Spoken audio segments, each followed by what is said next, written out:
Hello साथियों, मैं मीनाक्षी शुक्ला एक बार पुनः आप सभी का स्वागत करती हूँ आपकी अपने प्लेटफॉर्म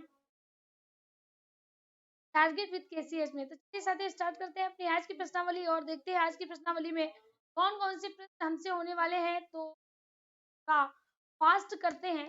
पहला क्वेश्चन आपको दिख रहा होगा, कहता है भाषा अर्जन की प्रमुख युक्ति निम्न में से क्या नहीं है। अब देखिए कितना बढ़िया प्रश्न कहता है कि अगर हमें किसी भी भाषा को अर्जित करना हो, अर्जन का मतलब क्या होता है, अर्जन का मतलब होता है सीखना, है ना। किसी भाषा को अगर हमें सीखना हो तो जो ये युक्ति दी है उसमें से क्या नहीं है।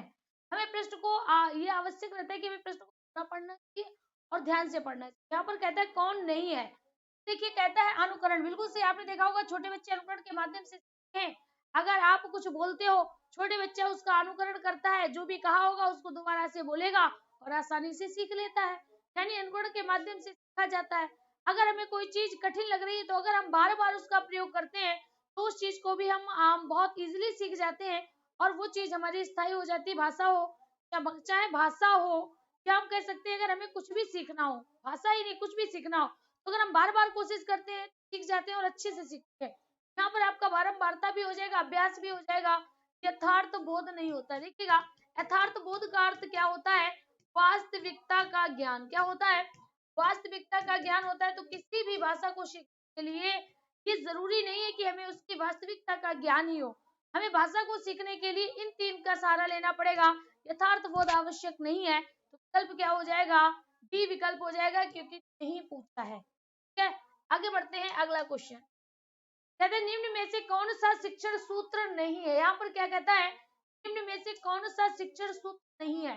कहता है ज्ञात से अज्ञात की ओर है, कहता है सरल से कठिन की ओर बिल्कुल है, मूर्त जो दिखाई दे रहा है उससे जो नहीं दिखाई दे रहा वो भी है, ज्ञान से वैराग्य। साथियों ज्ञान से वैराग्य ये कोई शिक्षण सूत्र नहीं। आपने पढ़ा होगा ज्ञात से अज्ञात की ओर, अज्ञात से ज्ञात की ओर, सरल से कठिन की ओर, स्थूल की ओर, सूक्ष्म से की ओर, मूर्त से अमूर्त की ओर, ये सभी है, लेकिन ज्ञान से वैराग्य नहीं है। डी विकल्प मेरा राइट हो जाएगा। डी विकल्प साथियों राइट हो जाना है। आगे बढ़ते हैं अगला क्वेश्चन।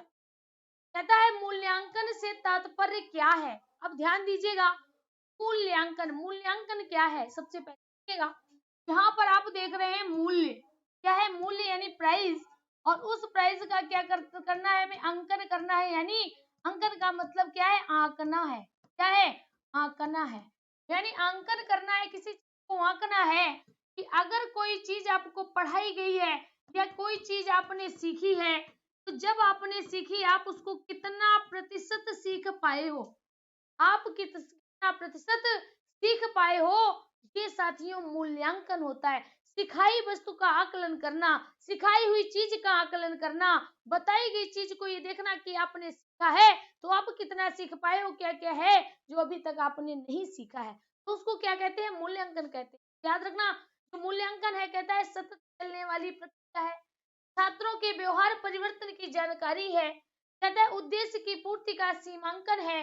क्या साथियों उपर्युक्त है, तो डी हो जाएगा। क्यों, क्योंकि ये तो जीवन भर चलने वाली प्रक्रिया है। जीवन भर आप कुछ ना कुछ सीखेंगे और जीवन भर उसका मूल्यांकन करेंगे। कहता है जब हमने देखा कि मूल्यांकन किया गया और मूल्यांकन में हमारा जो रिजल्ट था वो बहुत कमजोर था, बहुत नीचे आया, तो हमें क्या मिला, छात्रों के व्यवहार की जानकारी मिली। और अगर जो व्यवहार उनका परिवर्तित नहीं हुआ है तो उसको परिवर्तन की जानकारी भी उसी से। ठीक है, खुद हमने जो उद्देश्य सिखाने का जो उद्देश्य था, उस उद्देश्य में हम कहाँ तक खरे उतरे हैं, इस उद्देश्य की पूर्ति का सीमांकन भी इसी के द्वारा किया जाता है। यानी यहाँ पर विकल्प क्या हो जाएगा, डी हो जाएगा, उपर्युक्त सभी हो, क्या हो जाना है, उपर्युक्त सभी हो जाएगा। आगे बढ़ते हैं अगला क्वेश्चन। कहता है ऊष्म वर्ण कौन कौन से होते हैं, का से नातक, का से मातक, तल प्रत्याहार और यड़ प्रत्याहार। जैसे ही हमने बात की ऊष्म वर्ण कौन कौन से होते हैं, का, खा, सा, हा होते हैं। अगर पूछा जाए कौन से प्रत्याहार के द्वारा दिखाया जाता है, चल प्रत्याहार के द्वारा दिखाया जाता है। चार वर्ण होते हैं, विकल्प आपका क्या चला जाएगा, सी चला जाएगा, शल प्रत्याहार हो जाएगा। क्या होगा, सल प्रत्याहार हो जाएगा। क्षण के अंतर्गत आपके अंतःस्थ आते हैं। इसमें भी मेरे साथियों 4 वर्ण होते हैं, टा, रा, ला और वा होता है। आगे बढ़ते हैं। कहता है एक प्रत्याहार के वर्ण कौन कौन से हैं? एक प्रत्याहार, जैसे एक प्रत्याहार आया आई उड़, याद आ गया। दूसरा क्या याद आया? री, रक। अगर अक प्रत्याहार पूछा जाता तो 1 2 3 4 5 आते। अक तो पूछा नहीं गया, क्या पूछा गया? इक पूछा गया। इक में कितने वर्ण होंगे? 4 वर्ण होंगे, ई उ री और रा होंगे। देखते हैं ई उ री रा, विकल्प आपका सी। विकल्प मेरे साथियों चला जाएगा, सी विकल्प इज द राइट विकल्प। आगे बढ़ते हैं। कहता है चा वर्ग का उच्चारण स्थान बताइएगा। दंत है, कंठ है, तालु है, मूर्धा है।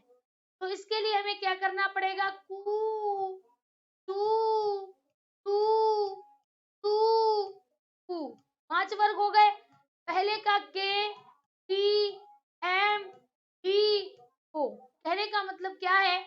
चा वर्ग का उच्चारण स्थान तालु होता है, सी विकल्प आपका राइट हो जाएगा। इसके अलावा आ, ई, टी, ला और ऊ। कहने का मतलब सात टी तालु, तालु से हमारा क्या बोला जाता है? ई बोला जाता है, चा वर्ग बोला जाता है। कंठ से का वर्ग बोला जाता है। दंत से अगर दांत की बात करता है तो ता वर्ग बोला जाता है, और मूर्धा की बात करते हैं तो टा वर्ग बोला जाता है। यहाँ पर मेरे साथियों क्या जाएगा? सी चला जाएगा। क्या चला जाएगा? चा वर्ग तालु से बोला जाता है, हो जाना है, हो जाएगा। कहता है अक्षणा कान्हा। अक्षणा मतलब आंख से काना। क्या कहता है? आंख से काना।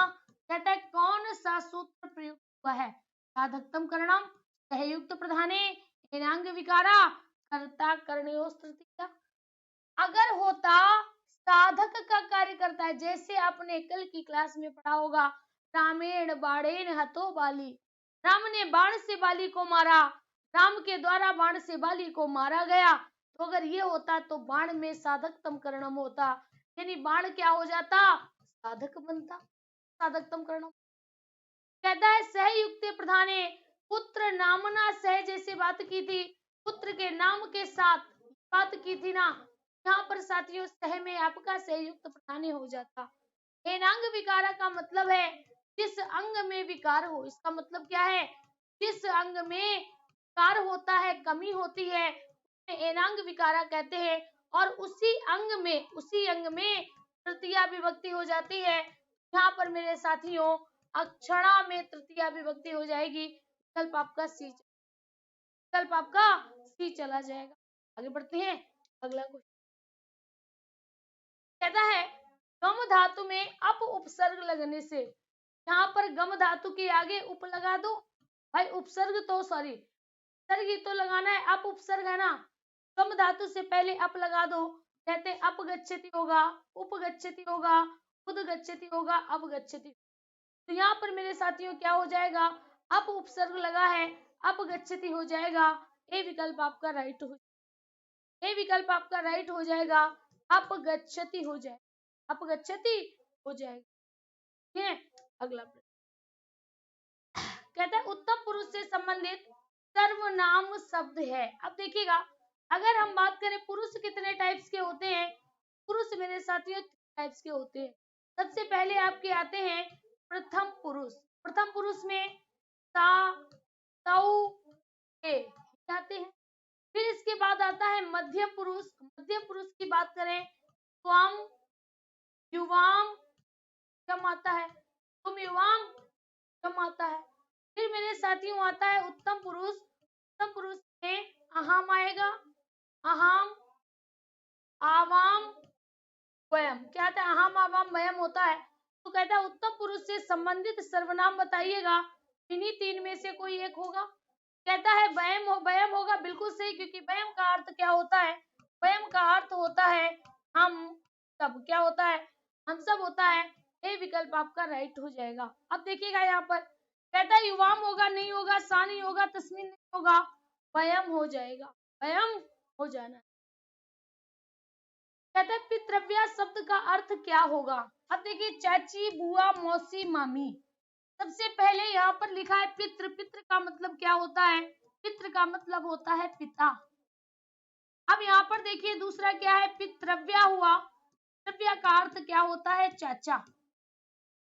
फिर यहाँ पर क्या हुआ? यहाँ पर हुआ पितृव्य, ये वाला, तो याद रखिए इसका अर्थ क्या हो जाएगा? चाची हो जाएगा। विकल्प मेरे साथियों आपका ए हो जाएगा। बुआ को कहते हैं पितृ स्वसा।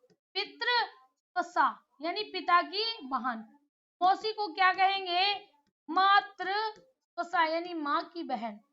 मामी को क्या कहेंगे? मातुल। मामा को कहते हैं मातुल, तो कहेंगे मातुलानी। क्या कहेंगे? मातुलानी। यहाँ पर आपका विकल्प ए चला जाएगा, चाची हो जाएगा। क्या होगा? चाची। आगे कहता भूया अव्यय कैसा है। अब भूया को क्या कहते हैं? पुनः। पुनः का मतलब होता है दोबारा। मैं दोबारा आऊंगा, मैं कल आऊंगा, परसों आऊंगा, ये समय है ना। कहते हैं मैं दोबारा आऊंगा, तो दोबारा साथियों क्या है? काल है, यानी समय को बता रहा है। कहता है दोबारा आऊंगा, है ना, तो क्या हो जाएगा? समय हो जाएगा। रीति होगा नहीं, प्रकीर्णक होगा नहीं, मनोविकार नहीं होगा, ये विकल्प हो जाएगा। कालवाचक क्रिया विशेषण क्या होगा? कालवाचक क्रिया विशेषण हो जाएगा। क्रिया की विशेषता बता रहा है। क्रिया की विशेषता किस रूप में बता रहा है? समय को बताकर बता रहा है। अर्थात मेरे साथियों ए विकल्प हो जाना है। कालवाचक हो जाएगा, ए विकल्प हो जाएगा। आगे बढ़ते हैं। कहता है इनमें से पंडित का विलोम कौन सा है। देखिएगा, अब जैसे पंडित की अगर बात करते हैं तो पंडित को क्या कहते हैं? पंडित को विद्वान कहते हैं। पंडित को ही साथियों विप्र कहते हैं। पंडित को ही ब्राह्मण कहते हैं। ब्राह्मण कहते हैं, ठीक है। यहाँ पर देखिएगा कहते हैं क्षत्रिय, शूद्र, विप्र, मूर्ख। विप्र हो जाएगा। मूर्ख का मतलब क्या होता है? मूर्ख का मतलब देखिए, अगर पूछा जाता, एक मिनट देखिएगा, गलत हो जाता हमसे भी। क्या कहता है? पंडित का विलोम पूछ रहा है भैया, पंडित का समानार्थी नहीं पूछ। कहता है पंडित का विलोम क्या होगा? विलोम, तो पंडित का विलोम क्या होगा? मूर्ख हो जाएगा। पंडित मतलब क्या होता है? पंडित का मतलब विद्वान होता है। पंडित का मतलब विद्वान होता है। यहाँ पर मेरे साथियों क्या हो जाएगा? मूर्ख हो जाएगा। क्या होगा? मूर्ख हो जाएगा। आगे बढ़ते हैं। कहता है वायु का पर्यायवाची शब्द नहीं है। अब यहाँ पर जैसे ही वायु आया, वायु को हम क्या कहते हैं? हवा कहते हैं, पवन कहते हैं, समीर कहते हैं, अनिल कहते हैं, बात कहते हैं, है ना, बात कहते हैं। अब यहाँ पर देखिए क्या कहते हैं? कहते हैं अनिल कहते हैं, बिल्कुल कहते हैं। क्या समीर कहते हैं? बिल्कुल कहते हैं। पवन कहते हैं, बिल्कुल। अनल नहीं कहते। अनल किसको कहते हैं? अनल साथियों आग को कहते हैं। जैसे जठर धन अनल।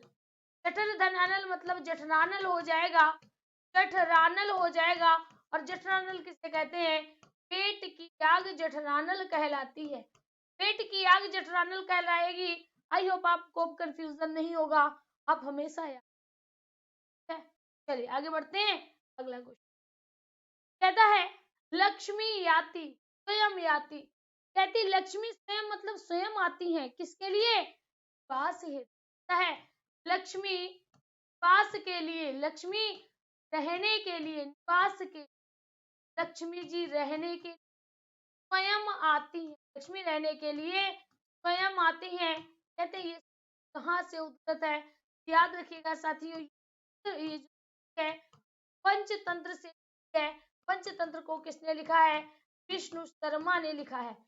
तो साथियों 5 तंत्र है, 5 तंत्र है। इसमें जैसे अगर हम बात करें मित्र लाभ है, मित्र लाभ है, मित्र संप्राप्ति है, संप्राप्ति है ना, काकोलुकियम है, काकोलुकियम है, काकोलुकियम है, काक और उलुकियम है ना, काकोलुकियम है ना। परीक्षित कारक है, परीक्षित कारक है, मित्र भेद है, मित्र भेद है ना। इस तरह से मेरे साथियों 5 तंत्र हैं। पंचतंत्र में विकल्प क्या हो जाएगा? भी चला जाएगा, पंचतंत्र हो जाएगा। क्या होगा? पंचतंत्र हो जाएगा। ठीक है। लक्ष्मी स्वयं आती, स्वयं आती है। लक्ष्मी रहने के लिए, निवास हेतु, निवास हेतु रहने के लिए, लक्ष्मी रहने के लिए स्वयं आती है। इस पूरे लाइन का अर्थ ये। आगे बढ़ते, कहता है अहो कामी, कामी पुरुष स्वताम पश्यति, स्वताम मतलब स्वयं को देखता है। जो कामी पुरुष होता है, कामी पुरुष मतलब अपना काम निकालने वाला, अपना काम निकालने वाला क्या कहलाता है? कामी पुरुष कहलाता है। और ऐसा पुरुष साथियों स्वयं को देखता है, अपने अलावा और किसी। कहता है ये सूक्ति किससे ली गई है? रामायण से, महाभारत से, अभिज्ञान शाकुंतलम से या गीता से? याद रखिएगा साथियों, है अभिज्ञान शाकुंतलम से। अभिज्ञान शाकुंतलम को किसने लिखा है? कालिदास महोदय ने लिखा है। और साथियों ये विश्व प्रसिद्ध नाटक, विश्व प्रसिद्ध नाटक है। अगर पूछा जाए कि इसका नायक कौन है, इसका नायक मेरे साथियों दुष्यंत है। और अगर पूछा जाए इसकी नायिका कौन है, नायिका मेरे साथियों शकुंतला है, शकुंतला है। ठीक है, यहाँ पर विकल्प आपका क्या हो जाएगा? सी चला जाएगा, अभिज्ञान शाकुंतलम हो जाएगा, अभिज्ञान शाकुंतलम हो जाएगा। आगे बढ़ते हैं, अगला क्वेश्चन कहता है दधिघृतम में समास बताइएगा। तत्पुरुष है, द्वंद्व है, कर्मधारय है या बहुब्री है? यहाँ पर जैसे लिखा गया दधिघृतम, क्या लिखा है? दधिघृतम। दधि का मतलब क्या होता है? दही होता है। घृतम का मतलब घी होता है। तो आपने देख लिया दो पद होंगे कौन कौन से? दही और घी। सबसे पहले का क्या हो जाएगा? दधिश्च हो जाएगा, दधिश्च। और दूसरा क्या हो जाएगा? रतस्य हो जाएगा। क्या हो जाएगा? रतस्य हो जाएगा। दो बराबर के पद हैं, द्वंद्व समास हो जाना है। क्या हो जाना है? द्वंद्व समास हो जाएगा। विकल्प मेरे साथियों बी राइट, विकल्प आपका बी हो जाएगा, द्वंद्व समास हो जाना है, द्वंद्व समास हो जाएगा। पढ़ते हैं, कहता है कालिदास ने महाकाव्यों की रचना की थी कि 2 4 3 7। याद रखिए कालिदास की कुल रचनाएं, अगर कालिदास की कुल रचना एक पेपर की थी, कुल रचना कितनी? 7। अब देखिए अगर बात करें कि इन्होंने महाकाव्य कितने लिखे हैं, कि महाकाव्य 2 हैं। कौन कौन से हैं? सबसे पहला है रघुवंशम। कौन सा है? रघुवंशम है। रघुवंशम में साथियों किसका है? कह सकते हैं रघुवंशम में रघुवंश की कहानी है। है कुमार संभव, कुमार। अब देखिए अगर कहा जाए नाटक, इनके नाटक कितने हैं? नाटक 3 हैं। सबसे पहले विक्रमो वर्षियम, विक्रमो वर्षियम, मालविकाग्निमित्रम, मालविकाग्निमित्रम। और तीसरा कौन सा है? अभिज्ञान शाकुंतलम, अभिज्ञान शाकुंतलम, अभिज्ञान शाकुंतलम। ये इनके क्या है? ये साथियों इनके तीन नाटक है। ये साथियों एक गीत काव्य है। गीत काव्य का नाम क्या है? ऋतु संहार है, ऋतु संहार है। अगर हम बात करें एक इनका क्या है? खंड काव्य है, जिसका नाम क्या है? इसका नाम है साथियों मेघदूत। क्या है? मेघदूत है। महाकाव्य पूछते हैं, महाकाव्य कितने हो जाएंगे? 2 हो जाएंगे। आगे बढ़ते हैं, अगला क्वेश्चन कहता है रघुवंशम में श्लोकों की संख्या कितनी है? याद रखिए 15 6 है। 15 6 अगर पूछा जाए श्लोक कितने हैं तो 15। अगर पूछा जाए इस महाकाव्य में कितने सर्ग हैं, तो याद रखिए सर्ग की संख्या 19 है। विकल्प आपका क्या चला जाएगा? विकल्प क्या जाएगा? बी चला, विकल्प इज द। आगे बढ़ते हैं, अगला क्वेश्चन कहता है रघुवंशम कितने सर्गों में निबद्ध है? 19 है, 16 है, 17 है, 18 है? तो आप याद रखिएगा साथियों रघुवंशम में 19 सर्ग हैं। वहीं पर अगर हम बात करें कुमार संभव में, कुमार संभव में 17 सर्ग हैं। कुमार संभव में शिव, पार्वती, कार्तिकेय, कार्तिकेय, तारकासुर, तारकासुर वध, इन सब का वर्णन है किसमें? तब आप कहेंगे कुमार संभव में। विकल्प आपका साथियों क्या होगा? ये चला जाएगा, क्योंकि रघुवंशम का पूछा गया है। आगे बढ़ते हैं, कहता है क्वा सूर्य प्रभु वंशा कालिदास की किस ग्रंथ में? कहता है क्वा कौन सूर्य के प्रभाव के समान वंश है। कहता है कालिदास ने किसके लिए कहा है कि कुआ मतलब कौन सा ग्रंथ, कौन सा वंश सूर्य के समान प्रभावशाली है। कौन सा वंश सूर्य के प्रभाव के समान, सूर्य के प्रभाव के समान शक्तिशाली है, शक्तिशाली है तो कौन सा है? तब आप कहोगे सूर्यवंश कहोगे, और सूर्यवंश को ही मेरे साथियों रघुवंशम कहा जाता है, तो मेरे साथियों इक्ष्वाकु वंश कहा जाता है। क्या कहते हैं? इक्ष्वाकु वंश कहते हैं। यहाँ पर आपका विकल्प क्या जाएगा? रघुवंशम चला जाएगा। ये विकल्प आपका बिल्कुल सही जाएगा। ये विकल्प आपका सही हो जाएगा। कहता है कुमार संभव में सर्गों की संख्या कितनी है? 8 है, 16 है, 17 है, 19 है। सी हो जाएगा, 17 हो जाएगा। और याद रखना इसमें किसका वध का वर्णन है? तारकासुर के वध का वर्णन है। तारकासुर के वध का वर्णन अगर पूछा जाए कहां से लेके, तो 15 से लेके 17 सर्ग तक इनके युद्ध का वर्णन होता है। और तारकासुर के वध से ही इसका समापन हो जाता है। चलिए आगे बढ़ते हैं। कहता है पुराधन करोति का संधि रूप है, बताइएगा पुराधन करोति का संधि क्या हो जाएगा? अब यहाँ पर आपने देखा क्या लिखा है? पुरा लिखा है और क्या जोड़ा गया? करोति जोड़ा गया। तो याद रखिए अगर विसर्ग के बाद खर प्रत्याहार है, क्या है? खर प्रत्याहार है कहने का मतलब पहला खा सा, अगर ये दिए गए हैं विसर्ग का सा हो जाता है, विसर्ग का सा हो जाता है, तब तो संधि कहलाती है। का सूत्र होता है तर्जनीयस्य सा, तर्जनीयस्य। देखिएगा यहाँ पर भी क्या है? पुराधन करोति है, विसर्ग के बदल जाएंगे, सा में बदल जाएंगे, क्या हो जाएगा? पुरस करोति। क्या हो जाएगा? पुरस करोति हो जाएगा। विकल्प आपका डी राइट हो, विकल्प मेरे साथियों डी राइट हो, विकल्प आपका राइट हो जाएगा। विकल्प आपका राइट हो जाए। आगे बढ़ते हैं। कहता है एंग पदांता दति, क्या कहता है? कहता है एंग पदांता दति के अनुसार होने वाली संधि बताइएगा। अब यहाँ पर देखिएगा क्या कहता है? कहता है एंग पदांता, एंग का मतलब होता है एंग आता है कहां पर? पद के, क्या कहेंगे?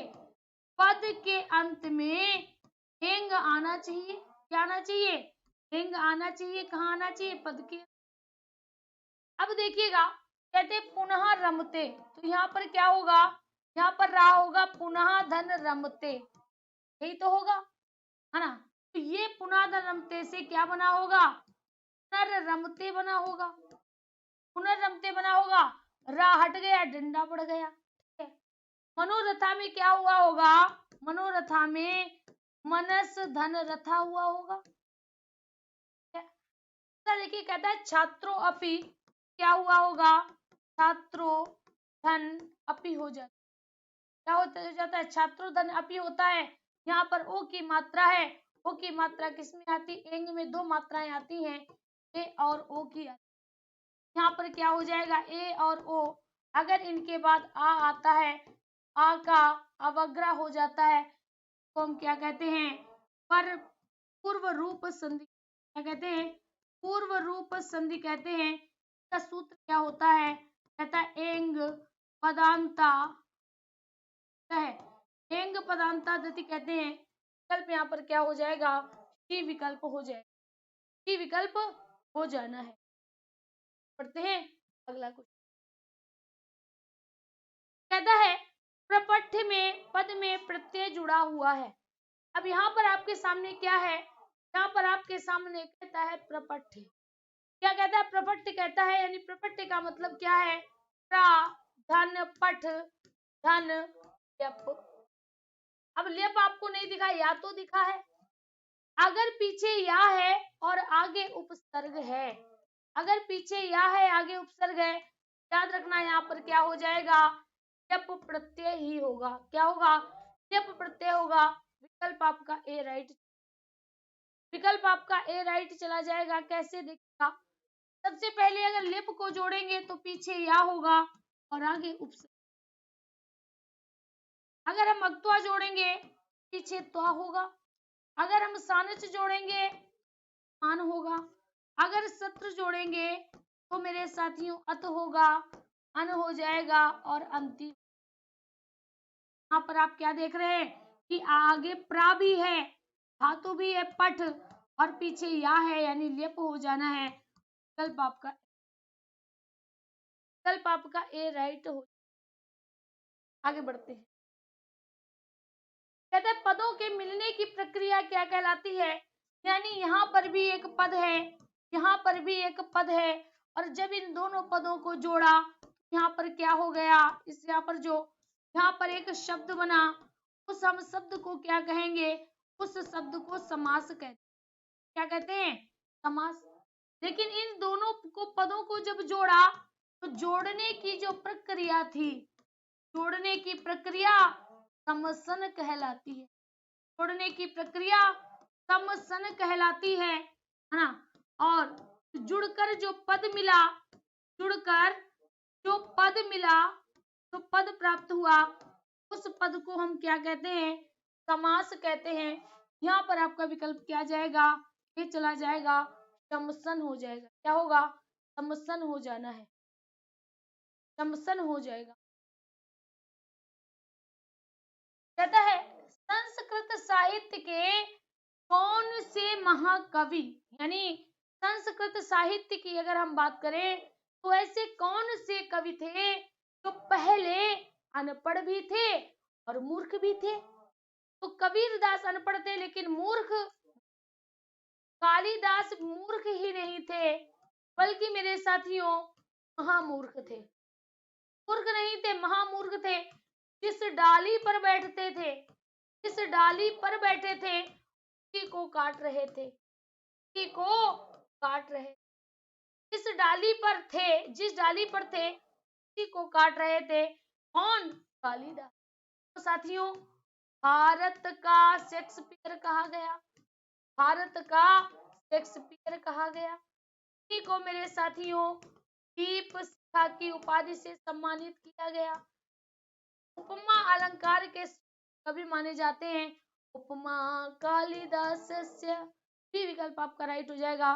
कालिदास हो, क्या हो जाना है, कालिदास हो जाएगा। आगे बढ़ते हैं, अगला क्वेश्चन कहता है गच्छति पद में लकार बताइए कौन सी है, लोट लकार है, लट लकार है, लिट लकार है या लिंग लकार।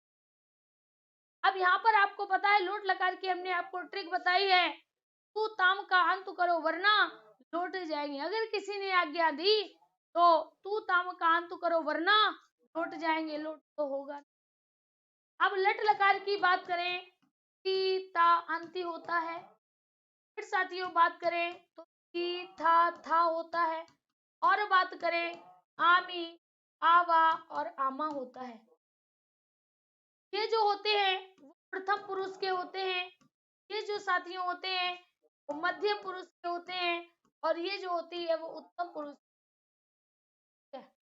अब यहाँ पर कहता है गच्छति यानी ती लगा है, प्रथम पुरुष एक वचन, तो हम क्या कहेंगे, लट लकार प्रथम पुरुष एक वचन हो जाएगा। क्या, ती लगा है, कम धातु के जब रूप चलाते हैं तो कैसे चलते हैं, गच्छ से चलते हैं, ती लगा दो, गच्छति हो जाएगा। विकल्प आपका ए चला जाएगा, लट लकार हो जाएगा। क्या हो जाएगा, लट लकार हो जाएगा। लट लकार इज द राइट विकल्प, लट लकार आपका राइट विकल्प होने। ठीक है, बात समझ में आ गई।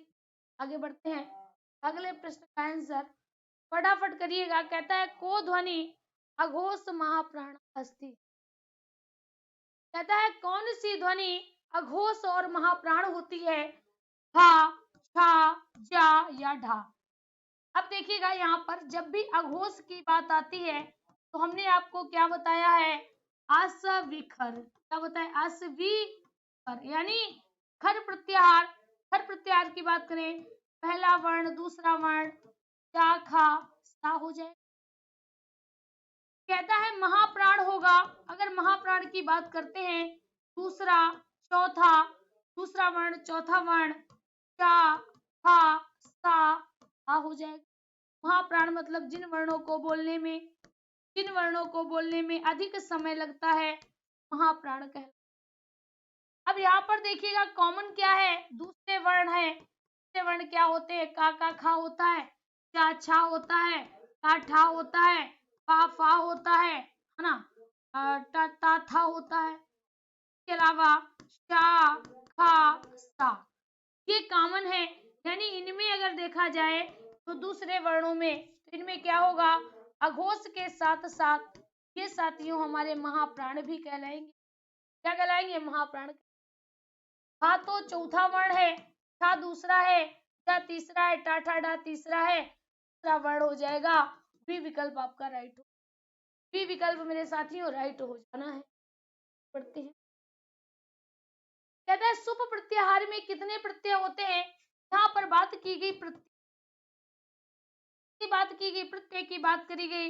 यहाँ पर दो आपको मिलेंगे, एक तो मिलेंगे सुप जो होते हैं वो शब्द रूप में जुड़े होते हैं, शब्द रूप में जुड़े होते हैं। और शब्द की अगर हम बात करें 7 विभक्ति होती है, 7 विभक्ति होती हैं और 3 वचनों में चलते हैं।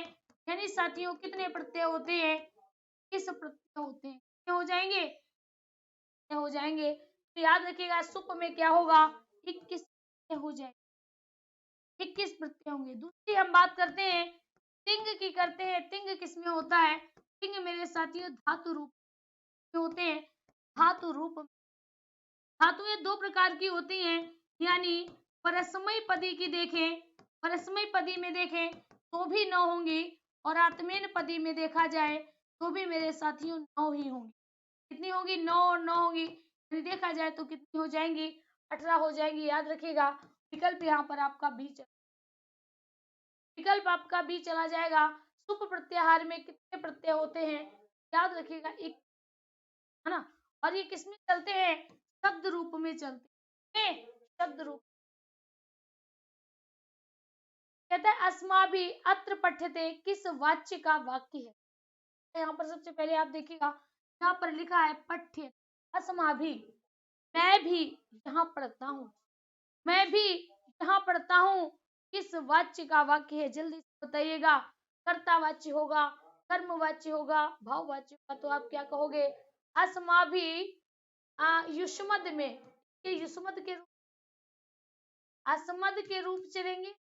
अस्मद के रूप अहम से चलते हैं तो अहम का तृतीया विभक्ति अहम अवम्यम मामास्मान मया अवभ्याम अस्माभि तृतीया विभक्ति का बहुवचन है। यानी अगर तृतीया विभक्ति का है तो कर्तवाच्य तो होगा। क्या हो जाएगा? कर्मवाच्य हो जाएगा। वी विकल्प हो जाएगा। कर्मवाच्य आपका राइट, कर्मवाच्य ही मेरे साथियों राइट विकल्प। तो आज की क्लास में प्रश्न की श्रृंखला यही थी। क्लास आपको बेहद पसंद आई होगी क्योंकि आपको कहीं डाउट है कमेंट बॉक्स में हम आपके प्रश्नों के, अगर कोई भी आपके डाउट हैं का निराकरण अवश्य करें। जैसा कि आपको पता है क्लास आपको मिलेगी तो हम क्लास दे रहे होंगे, रिकॉर्डेड मिलेगी कि आपका लॉस ना हो। इस वजह में कभी कहीं जाना होता है तो पहले कभी ऐसी सिचुएशन बन जाती है नहीं दे पाते, अचानक से कुछ होता है, रिकॉर्डिंग आपको। आपका धन्यवाद।